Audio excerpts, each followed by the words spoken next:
د چارسدې د صدریاب په غاړه د ځمکو مالکانو غوښتنه کړې ده چې کمې پوښتې صدریاب ته وهلې دي نو هغه ټولې سورې شوي دي او د دوی پټو ته یې لوی زیان رسولی دی. دوی وایي چې باید امپیګان او امینګان دي بغیر د دوی د مشورې پوښتې نه تړي ځکه چې هغه د ایریګیشن اصولو خلاف دي او د سیلابونو په مخال د دوی ودانو پټو ته زیان رسوي. دا خبرې پخواني ایم پی ای محمد ارشد خان د یو خبري کانفرنس په مخال وکړې او زیاته یې کړه دوی چې دا بندونه شروع کړل هر ځای کې چې تناوبه به زیاته شوه خلکو به هلکه دا کلي ته راځي او کلي ته راځي نو چې کلي ته به کمې اوبه راتلې نو پخوا به ورته کچه بند مشران به راپاڅېد پاشر به یې وکړ او کچه بند به یې ورته راغونې به یې دغه کولې او پکې ایښولې وه په هغې کې به یې شنګل منګل دغه کول دا اوبو خپلې لاره بدلوي هر شل کاله کې 15 کاله کې لاره بدلوي. دلته دا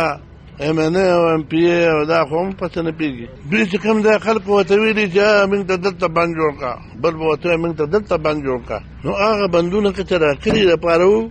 ډېر ښه دوی ویل د دې ځای نه د هغه سر نه دا بند روان کړی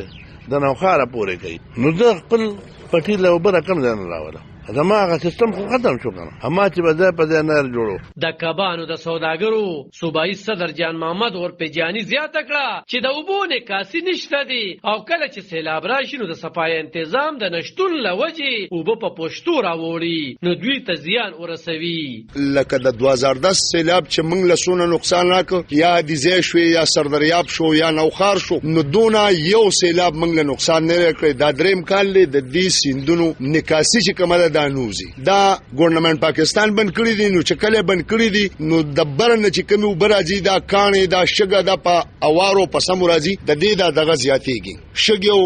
کانې او برې زیاتېږي نو هغه نه د وبو مونږ ته بشکا چې سړوالو کو خدا سړوالو ټول سورې شوي زمنګ دونی مې میاشته شابړه دا ټول د سیلاب ډیر زیات خراب کړی دي او په څه خبره خراب کړی دي په دې خبره چې د دې به هر کال لیز کېدو دا به پولیس ورکو ګورنمنت پاکستان اوس هغه لیز بن شوی دی لہذا موږ موجوده حکومت تا کاغذ موږ یې کوډ بند کړی که زموږ سپریم کورټ بند کړی د میډیا په وساتت باندې دا یو درخواست کو سوال وته کو چې د دې سیندونو د لیزو شي او دا سونه د کې دا سونه نکاسي دا او دا د اعتبار شي. دوی غوښتنه وکړه چې دریابونو نظام دی پلیز ورکړي شي نو پیدا به دا وی چې دا به هر کال صفا کیږي او به نقصان نه جوړوي. علب خان شیرپو